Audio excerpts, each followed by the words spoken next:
Sejam muito bem-vindos ao Líder Cast de novembro, o último Líder Cast do ano de 2019. Falo que é o último porque em dezembro nós vamos gravar uma edição especial com todos os entrevistados do ano de 2019 e eu tenho aqui o orgulho, a honra e a gratidão de entrevistar Márcio da MJP. Tudo bem, Márcio? Tudo ótimo. Obrigado aqui pela oportunidade. Queria agradecer a sua disponibilidade, o seu tempo e dizer que é uma honra, né? Você vai fazer o último programa individual, dezembro vai estar com a gente também no Leader in Breakfast, que é o programa que nós vamos fazer para fechar o ano 2019. Queria começar sabendo um pouquinho do Márcio, quem que é o Márcio, um pouquinho da tua vida pessoal, a tua história, a formação, como que você veio parar nesse mundo hoje de contabilidade, que na verdade eu falo que é muito mais contabilidade, mas a gente vai contar isso no decorrer do programa. Bom, então fazer um resumo rápido aqui. Eu vim de uma família humilde, não vi a hora de fazer 14 anos de idade para começar a trabalhar, para poder comprar minhas coisas e como tal, com 14 anos já comecei a trabalhar numa empresa, num regime CLT, carteira profissional, como muitos milhares de outros brasileiros. E aí eu percebi já de uma forma muito rápida que talvez esse não seria o meu perfil, o meu caminho. Com 16 anos de idade, eu no colégio me uni com um colega e a gente já virou sócio, empreendedor. Na época compramos um computador 286, aquele antiguinho, um monitor de fósforo verde. E ali a gente já teve uma ideia que já estava relacionado com contabilidade. A gente ia para o interior de São Paulo, fornecia umas planilhas para os escritórios, para eles planilharem os lançamentos contábeis. A gente tinha um sisteminha, a gente lançava e aí gerava balancete, diário, e era de uma forma totalmente moderna, inovadora, que muitos escritórios nem computadores tinham naquela época. E ali já deu para ganhar um dinheirinho, mas um moleque de 16 anos, de 17 anos, recebia na sexta, na segunda já estava duro. Gastava tudo. Gastava tudo que ganhava. E aí não deu para sustentar o negócio. Mas aí eu voltei fui trabalhar na Caixa Econômica como estagiário, depois passei pelo Banco do Brasil, depois fui para uma companhia de seguros e sempre fui muito curioso na área de tecnologia. Eu sempre gostei muito de software, tinha computador. Então, na verdade, eu achava que a minha vida profissional seria relacionada à tecnologia, à programação. Mas aí eu comecei a estudar contabilidade. Fiz o colégio técnico de contabilidade, consegui ter o CRC. E aí vim trabalhar com um dos professores, me convidou para trabalhar porque eu me destacava na turma, né? Tirava sempre nota boa nas matérias de contabilidade. Ele até brincava, ele falava que usava a minha prova como gabarito para corrigir as outras provas. Aí eu ficava todo orgulhoso. E aí então dessa forma eu mergulhei realmente na vida, no universo da contabilidade. E desde então até aqui trabalhando com contabilidade, são mais de 25 anos, né, de vida na contabilidade.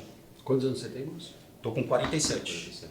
Então você vê, com 22 anos que eu entrei de cabeça na contabilidade. E por escolha mesmo? Por escolha, porque eu entendi que eu precisava ter uma profissão, né, para poder ter as minhas coisas, conquistar as minhas coisas. E foi dando certo. Então, assim, trabalhei 18 anos num escritório grande. E aí em 2010 eu fui para o Japão, tive uma oportunidade para ir para o Japão. Aí eu fui falar na empresa lá se eu poderia pegar uma semana a mais, porque eu ia realizar um sonho, tinha sido convidado para ir para o Japão. E aproveitar, não é uma viagem tão fácil, tão rápida, né? Exatamente. E aí o pessoal, não, mas você vai viajar, eu trabalho, não sei o quê. Poxa, mas eu dou sangue aqui nessa empresa sempre. Sei que eu ajudei a construir essa empresa, eu quero agora viajar. E fui, mas fui com aquele frio no estômago, né? Será que quando eu voltar eu vou ter o meu trabalho? E aí, quando eu voltei do Japão, eu voltei decidido que eu queria montar o meu negócio. Okay. E aí, isso foi no comecinho de 2010 e no meio do ano de 2010 eu já estava com a MJP montada. E para minha felicidade e gratidão pela minha história de vida, eu percebi que eu tinha plantado bons frutos porque a gente cresceu de uma forma muito rápida. Em menos de 6 anos de empresa, a gente já tinha sede própria, já tinha mais de 20 funcionários, porque as empresas começaram a me procurar, falaram, eu quero trabalhar com você já conhece a minha empresa, você já conhece das minhas questões.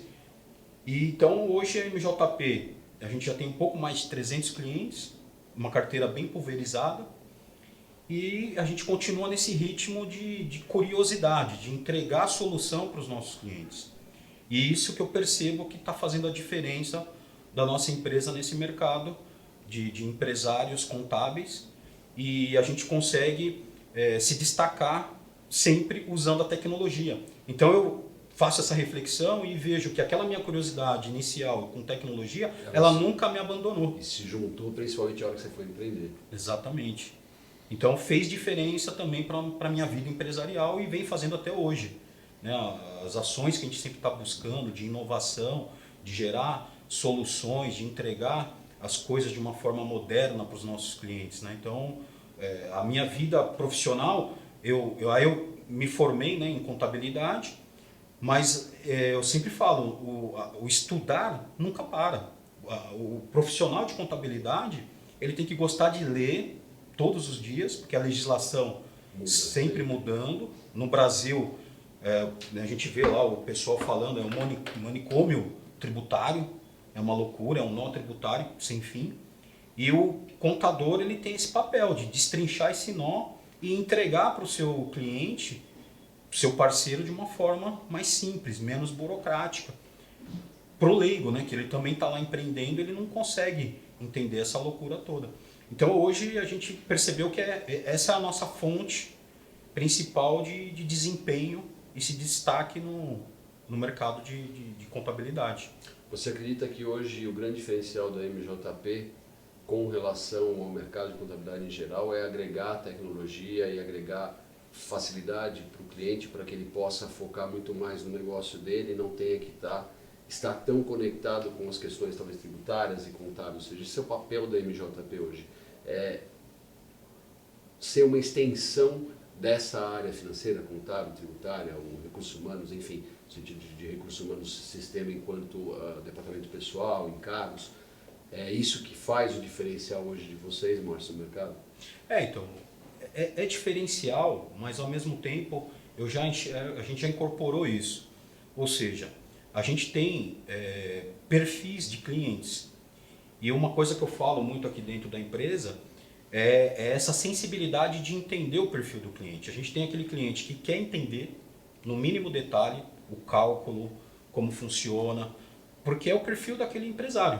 E tem aquele empresário que fala, não, Márcio, nem me explica, nem adianta me explicar. Então, o nosso sucesso está relacionado nessa sensibilidade de entender o perfil do cliente. Sensibilidade e flexibilidade, porque você vai atender bem tanto esse que quer o detalhe como esse que não quer e fala, Márcio, isso é um problema seu. Exatamente. Então, essa flexibilidade também relacionada com essa sensibilidade para poder conduzir aquele empresário para o melhor caminho. Então, é uma relação de confiança, né? E a confiança é algo que vai se construindo com o tempo, né? Então, quando tem uma indicação, né? Nosso trabalho é muito de indicação. Ah, Márcio, tô te ligando porque tal pessoa, tal empresário que te conhece ou é seu cliente pediu para me ligar com você e eu tô com uma demanda de trabalho, eu quero fazer isso, aquilo, abrir uma empresa. E aí, nesse momento que eu consigo perceber qual que é o perfil do cliente, para entregar de uma forma bem satisfatória tudo aquilo que ele deseja ter de retorno do serviço que ele pretende contratar. E eu falo uma coisa aqui também, assim, eu quero ter aquele cliente, hoje a gente permite a gente ter escolher o cliente que a gente quer. Então eu quero ter o cliente que entenda o meu valor como parceiro, do quanto eu posso contribuir para o negócio, para a empresa dele. E não aquele cliente que só quer ver o valor que ele paga mensalmente e eu sou o mal necessário porque ele é obrigado a ter um contador. Esse cliente eu não quero ter. Aí eu até indico, falo, vai lá tem umas empresas que finge que trabalha e você finge que paga. Eu gosto de usar essa frase. Então não, aqui a gente gosta de ter aquele cliente que entende o valor da nossa parceria. Porque eu tenho certeza, pela minha experiência profissional, de que a gente consegue agregar valor, fazer aquela empresa crescer mais, justamente com tudo esse diferencial da gente absorver tanto o financeiro do nosso cliente, fazer o BPO financeiro, controlar o contas a pagar, o contas a receber, fazer fluxo de caixa em tempo real, ou só ficar na retaguarda como uma extensão da empresa dele, resolvendo as questões do dia a dia, de dúvidas, se eu tenho que pagar um imposto, como eu tenho que pagar, que cálculo tem que ser feito, retém imposto ou não retém. Então a gente é uma extensão da empresa do nosso cliente nessa parceria. Estamos todos com o mesmo objetivo, crescer e ganhar, ter uma margem de lucro melhor em relação ao mercado, em relação a ele disputar um preço, né? Ele se mostrar mais competitivo no mercado. Então a gente fica muito preocupado com isso. Então a gente desenvolve estratégias tributárias que permite também aquela empresa conseguir ser mais competitiva, sem fazer coisa errada. Dentro do que a lei. Na verdade, não é nenhuma manobra ou expor a empresa a um risco desnecessário. Exato. É entender muito da legislação, do negócio, e é interessante isso, né? Eu falo, quando eu como empreendedor parceiro de vocês, eu destaco muito isso. Eu acho que tem desde o início do meu negócio, eu percebi muito o interesse de vocês em entender de fato a fundo qual que era o meu negócio. Até para enquadrar a empresa do ponto de vista tributário, até para nos ajudar a tomar algumas decisões iniciais, seja de investimento, seja na abertura do negócio. Então é importante isso também, né? Não é a gente buscar uma forma de burlar a lei ou de certa forma transgredir algo, né? Porque não funciona, talvez pode funcionar no curto prazo, mas no longo prazo você vai ter um problema. É uma frase que eu gosto de falar, às vezes você está plantando vento para colher tempestade, então não adianta. Então a gente tem que destrinchar o que a gente tem de opção dentro da legislação para oferecer a melhor solução. E se for para correr um risco calculado, né? Ciente de ambas as partes, por conta de uma controvérsia da lei, e infelizmente a legislação ela é muito de interpretação. Então, às vezes o risco é isso, é você ter uma dúvida e aquilo ter uma consequência futura, a gente consegue calcular na ponta do lápis um eventual risco. Então, a gente entra muito nesse papel também. Então, a gente acaba virando, além dos contadores, de fazer todo o que precisa fazer, desde a parte paralegal, do contrato social, de cuidar da folha de pagamento, de cuidar da parte financeira, de cuidar da entrega de todas as obrigações acessórias, que muitas vezes o empresário nem sabe, aquela montoeira de coisas que precisa ser entregue por conta da burocracia, de obrigações, a gente entrega um conselho, um caminho. Então é isso que faz a diferença também do nosso papel e o sucesso muitas vezes do empreendedor que está procurando virar empresário. Por isso que eu falo, às vezes um empreendedor, ele não é ainda um empresário, ele está naquela busca de virar um empresário. Então quando ele consegue atingir, que ele pode falar, agora eu sou um empresário, é porque ele trilhou esse caminho de empreendimento, teve algumas dores, teve um caminho de aprendizado e agora ele é um empresário empreendendo, muda. Ele começa a criar estratégias para empreender de uma forma melhor, de uma forma mais rápida, entendendo o momento do seu negócio, da economia como um todo. Então, hoje eu falo que o contador, tem muita gente que fala que com a modernização, com a tecnologia, o papel do contador, do advogado pode diminuir. Então eu vejo isso que sim, já é uma realidade da MJP. A tecnologia, não que diminuiu o nosso trabalho, a gente conseguiu produzir muito mais, entregar muito mais eficientes por conta da tecnologia, para sobrar tempo para ajudar aquele empresário a empreender. Então eu vejo que o contador ele faz essa diferença. Então é isso que eu quero ter esse cliente que identifique o nosso potencial como parceiros, não um mero contador. Porque a gente vê muito contador que ele oferece um pacote de serviço, porque ele sabe que aquele empresário não valoriza muito o seu trabalho, então ele se limita do que ele poderia fazer, do que ele poderia entregar para aquele empresário. Então ele cobra um valor muito pequeno, ele vai para um regime tributário, por exemplo, do Simples Nacional, que teoricamente é mais simples, que é fazer uma única guia todo mês e mandar para o empresário pagar. Então, isso já virou commodities. Contador que faz guia e manda para o cliente, isso já é commodities, não tem o que agregar de valor. Então nós, como escritório de contabilidade, de consultoria e de assessoria, já a gente faz, além de entregar todas as guias, a gente entra com essa assessoria. Oferece um software de gestão financeira, a gente tem um aplicativo, que é uma forma da gente entregar na palma da mão do nosso cliente todas as obrigações, balancete, declaração de faturamento. Então é sempre procurando estar inovando. Isso é uma constante dentro da nossa empresa. E eu tenho certeza que assim o nosso cliente também vai estar ganhando para o seu dia a dia, porque ele fica focado no negócio. Exatamente, essa é a ideia. Márcio, me diz uma coisa, você como empreendedor, eu como empreendedor, mas eu não posso falar, tem que ter uma atitude, um posicionamento neutro. Quais são os principais desafios de se empreender hoje num país como o Brasil, levando em consideração governo, economia, política, regime tributário, o momento atual que a gente vive, né? O que você destacaria hoje como os principais desafios, até para quem está nos assistindo, o pessoal da comunidade, talvez pense em empreender, seja paralelamente ou de fato por uma necessidade vai empreender porque perdeu a sua posição profissional, enfim. O que você destaca como os principais desafios hoje de se empreender num país como o Brasil? Então, um dos principais desafios é realmente a gente tem um governo que culturalmente enxerga o empreendedor, que é empresário, como um vilão. Então isso já é cultural no Brasil, infelizmente. Então já é um grande desafio de você, porque você tem que lidar com o governo municipal, com o governo estadual, com o governo federal, tem a legislação trabalhista e tem o momento econômico do país que sempre está numa montanha-russa. Então, o desafio não falta. E eu até brinco, falo que um empreendedor no Brasil ele tem que ser um pouco maluco e corajoso. Porque o governo, a gente vive num país que só procura atrapalhar a vida do empreendedor e do empresário. Ele acha que o empreendedor ele é um cara que é ganancioso, que quer ganhar rios de dinheiro. E não, é um cara que não tem férias, não tem 13º, não, trabalha, se necessário, de segunda a segunda. Muitas vezes coloca dinheiro do próprio bolso para manter o negócio? Não, a maioria das vezes. A gente não tem no Brasil essa cultura de ter capital de terceiro, apoio para você começar um negócio. E quando tem, os juros é muito abusivo. Então, desafio é o que não falta. Mas mesmo assim, ainda é um país cheio de oportunidade. Né? Então aquela frase que enquanto alguns choram, outros vêm de lenço.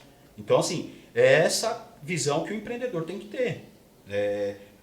Chorar, ele vai chorar em vários momentos, porque as dificuldades, os desafios são muitos.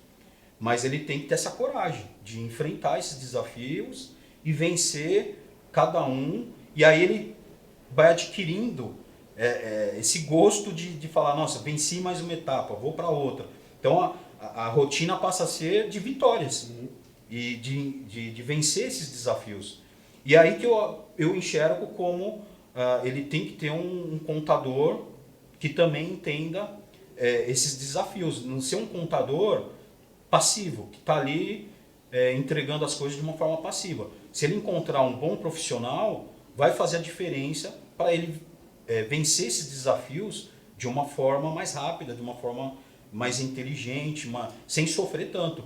Então, assim, dizer do Brasil não falta. A lista de desafio, de dificuldade, ele é gigante. O governo sinaliza de vez em quando, agora, falando no momento atual, entrou um sistema novo para abertura de empresa, que o objetivo é simplificar. Mas, na verdade, ele está gerando um atraso. Porque agora esse sistema ele sincroniza o município, o estado e o governo federal. Então é um sistema mais inteligente, porque antes você abria a empresa no governo federal, registrava na junta comercial, aí na hora que chegasse na prefeitura, a prefeitura não pode. Olha quanto tempo e dinheiro você perdeu. Então agora o sistema é mais inteligente, você checa a viabilidade em todos os órgãos. A ideia é desburocratizar e simplificar, mas ainda o sistema não está funcionando. Então, assim, o tempo de abertura de empresa, o objetivo é reduzir para 2 dias, 5 dias, como já acontece em alguns países do primeiro mundo. Mas até esse sistema funcionar em sincronismo com todas essas esferas de governo, está demorando 30 dias. Mas eu sou um cara, eu costumo me classificar como uma pessoa sempre de otimista, esperançoso, e acredito que esse sistema vai sim melhorar e vai atender essa demanda para os empresários, melhorando e facilitando e reduzindo o custo. E aí é o papel do contador colocar isso para os empreendedores de uma forma rápida, transparente, para fazer diferença também na vida desse empreendedor. Quão importante você acredita, Márcio, que é para o empreendedor, por mais que ele talvez não tenha tanta aptidão, não goste tanto dos temas contábeis, tributários, financeiros, mas qual o nível de importância de ele, ao empreender, começar a se dedicar um pouco mais para esses temas? O quanto isso pode ser importante e útil para o empreendedor, por mais que ele tenha um apoio como a MJP Controller hoje faz para os seus clientes, né? Qual a sua opinião com relação a isso? Ou que nível de profundidade o empreendedor hoje tem que ter nesses temas, por mais que ele não goste ou não conheça e não goste? Então, por isso que vai muito do perfil. Eu acho que é útil para aquele empreendedor, para aquele empresário, ele se esforçar para entender, porque isso vai fazer diferença no seu universo como empreendedor. Ao mesmo tempo, se ele tiver com um parceiro de contabilidade que não tem essa preocupação, ele vai sofrer muito mais se ele não tentar entender. Então, ele também, como empreendedor, empresário, ele tem que desenvolver essa sensibilidade de saber o quanto o contador dele é flexível para se moldar ao perfil dele. Então, assim, respondendo de uma forma mais objetiva, eu incentivo o meu cliente a entender de uma forma mais simples. Por exemplo, se você tem um faturamento mensal de R$1 milhão, quanto de imposto sobre esse faturamento te custa? Sabe, percentuais de uma forma rápida para você fazer um cálculo rápido também.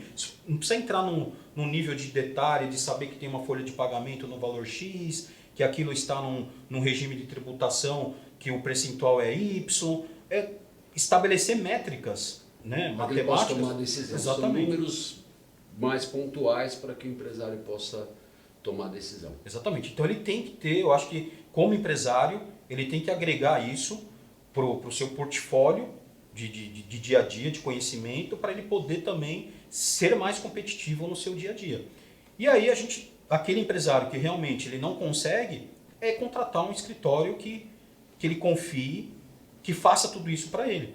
Porque, principalmente essa geração mais jovem, eu percebo isso, que por mais que a gente fale de tem que emitir a nota fiscal no código tal, se é a nota do município, se é a nota do estado, eu vejo assim, esses empresários mais jovens, eles não querem entender. Eles parecem que têm, assim, eles querem distância daquele entendimento. Então, por isso que eu estou vendo que a cada dia a gente cresce mais em entregar a solução completa para aquele empreendedor. Fala, tá bom, então não se preocupa que eu cuido desde da emissão da sua nota, da emissão do boleto, de controlar o seu contas a receber, o seu contas a pagar, cuido de tudo, você não precisa entender nada. Se foca em gerar negócios e gerar mais faturamento para a sua empresa, que o resto a gente cuida. Mas se ele cai na mão de um contador que não está totalmente preparado, ele pode tomar um susto, porque ele vai achar que está certo e lá na frente ele vai tomar um susto, vai vir uma fiscalização, o fiscal vai encontrar erros que podem quebrar a empresa, podem destruir o negócio que ele achou que estava dando lucro e não está dando lucro. Então, por isso que eu incentivo, eu falo, não, um mínimo do seu negócio você tem que entender quais são as regulamentações necessárias, o que é exigido, qual que são o regime tributário mais favorável. É uma lição de casa que eu incentivo a fazer. E aí eu tento dar essas informações de uma forma mais simplificada. Em geral se fala muito, Márcio, do insucesso das empresas ou da morte precoce, né? Se abrem muitas empresas no país e se fecham também numa velocidade muito grande. E você acredita que além do fator, claro, talvez de tudo que se fala, desconhecimento de mercado, existe um foco muito grande em falar que talvez é o desconhecimento do mercado, é a falta de um capital de giro, enfim, que são os fatores principais.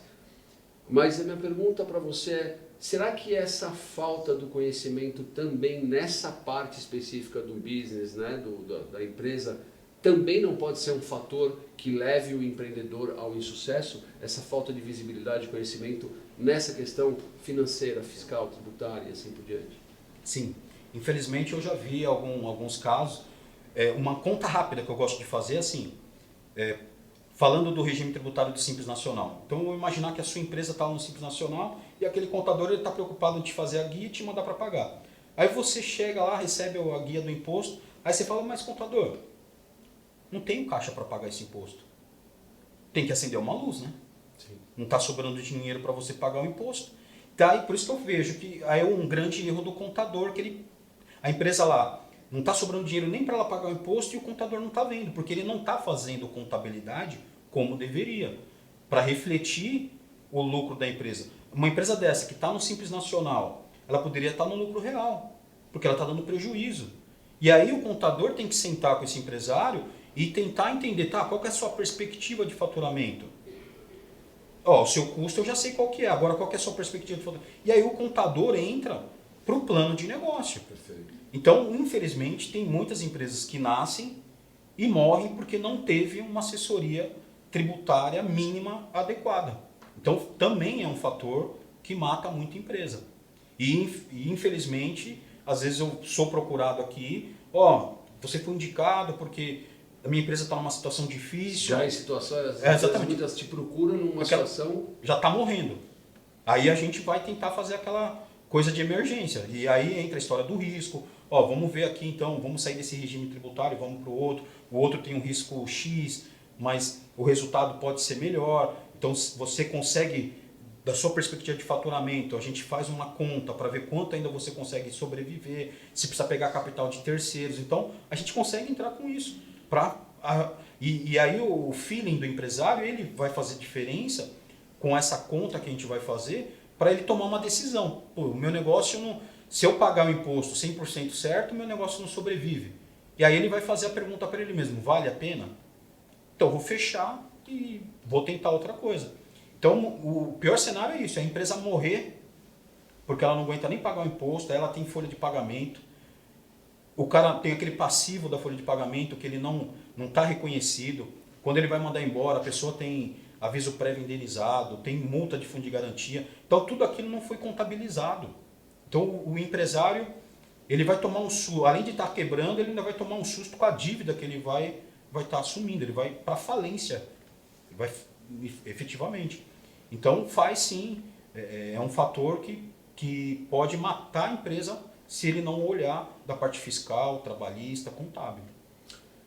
Nós estamos no momento, do ponto de vista de emprego formal, de carteira registrada, com índice de desemprego altíssimo, né, Márcio? Fala em 13 milhões, 14 milhões, entre 12 e 14 milhões, vamos pensar, usar essa métrica.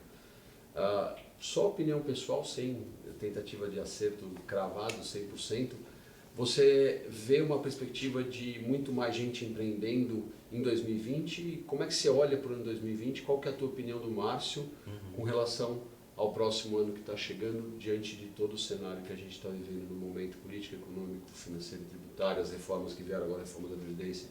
Como é que você enxerga 2020? Para 2020 a perspectiva é boa, a gente vê aí o mercado imobiliário, né, novos lançamentos surgindo. Então, se o governo não atrapalhar o quanto ele costuma atrapalhar, a perspectiva para a economia é de aceleração. E a mão de obra, eu vejo que o grande problema é a falta de qualificação. Então a gente tem muita gente desempregada, mas porque não tem qualificação.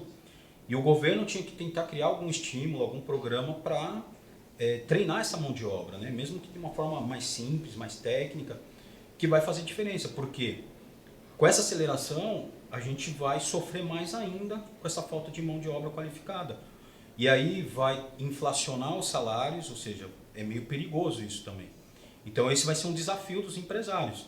Então quem tem mão de obra tentar segurar agora, nesse ano de 2019, porque 2020 a perspectiva é boa. Historicamente, eu como profissional nunca fiquei sem trabalho. Quando a economia teve aquela crise de 2013 e tudo mais, eu percebo que eu consigo ajudar o nosso cliente também a identificar deficiências para melhorar a rentabilidade. Então, muitas empresas, com as crises, elas se expandem e acabam tendo mais sucesso.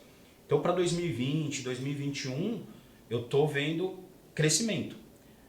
E o escritório nosso, como a nossa empresa também, eu estou vendo crescimento, porque a gente está agregando mais valor para os nossos clientes, oferecendo novas soluções, como o próprio BPO financeiro, a vertente de palestras sobre legislação tributária, a vertente do nosso aplicativo, onde a gente entrega um monte de informações na palma da mão. Então eu só vejo crescimento e estou investindo, exatamente. Eu estou num momento de investimento, investindo em marketing, porque a gente entende que por mais que a política seja no Brasil essa bagunça que a gente vê que a economia ela tem pernas próprias e ela sempre está procurando avançar, né? Existe muita demanda, muita oportunidade que se a gente conseguir, os empresários, os empreendedores conseguirem enxergar isso, a gente tem aí bastante coisa para explorar, para ganhar dinheiro, para prosperar. E o brasileiro originalmente, Márcio, tem essa característica. O empreendedor brasileiro ele é muito corajoso, ele é muito resiliente. Viver num país como o nosso, empreender num país como o nosso, diante de todos os cenários e um ambiente que a todo tempo influencia, ou seja, a influência externa é muito grande. Quando eu falo externa, é das portas para fora da nossa empresa. A gente é bombardeado por todo um cenário e por questões políticas, tributárias. E o que diferencia o empresário brasileiro, o empresariado brasileiro, o empreendedor brasileiro, é essa capacidade que ele tem de sempre buscar alternativa, mas de se manter de pé, de se manter firme. Então também isso conta muito, né, Márcio? A gente tem essa característica de meio que natural, né? O empreendedor brasileiro ele é muito resiliente. É verdade, eu também vejo dessa forma. Toma pancada, mas ele já está lá de volta no posto, desafiando, enfrentando todos esses desafios e vai prosperando dessa forma. Então, assim, a torcida, a esperança é essa, que essa mão de obra consiga se qualificar, porque trabalho não vai faltar. A gente está com uma vaga aqui na área de TI aberta, já há mais de 3 meses, que a gente não consegue preencher. Então isso é um sinal de quem sabe, quem tem qualificação, não está desempregado. Então assim, às vezes até quando eu vou contratar uma pessoa nova aqui, eu vejo, por que essa pessoa estava tanto tempo desempregada? Porque no nosso escritório sempre está tendo trabalho, sempre tem alguma vaga aberta. Então é uma forma até de olhar se tem alguma coisa estranha com aquela mão de obra que você está tentando selecionar dentro do perfil que você precisa. Então oportunidade não falta. E é só ter um pouquinho de coragem. É isso aí, coragem é tudo no empreendedorismo. Márcio, eu queria agradecer, foi um prazer estar com você, foi ótimo esse bate-papo. Investiria muito mais tempo, porque tem questões aí super interessantes para a gente como empreendedor e para o público também. Foi um prazer recebê-lo aqui no último programa, foi uma honra, né, para você também fechar o Líder em Cast de 2019. Te espero em dezembro lá com a gente para gravar o Líder em Breakfast, vai ser um prazer conectar você com outros líderes, com outros executivos. E parabéns, muito sucesso para você até o final do ano, no ano que vem, e obrigado pela oportunidade de fazer esse bate-papo contigo. Eu que agradeço a oportunidade, dia 6 de dezembro estarei lá. Legal. E pode contar comigo. E quem assistir aqui também, se tiver alguma dúvida, pode contar com a gente. Pode procurar MJP. Pode procurar MJP. Não tem esse negócio de empresa grande, eu sou pequeno empreendedor, eu sou empresa muito grande. É uma empresa que hoje ela está preparada para receber todos os tamanhos de cliente, todos os níveis de cliente, de acordo com a necessidade que tem. Uma empresa que está super adaptada a isso. Exatamente. A gente conduz desde o microempreendedor individual até ele se tornar uma empresa faturando mais de 100 milhões por ano. Legal, que bom. Bom saber. Pessoal, muitíssimo obrigado. Nos vemos em dezembro. Um abraço a todos. Até mais. Márcio, obrigado. Eu que agradeço. Tchau, tchau. Tchau, pessoal.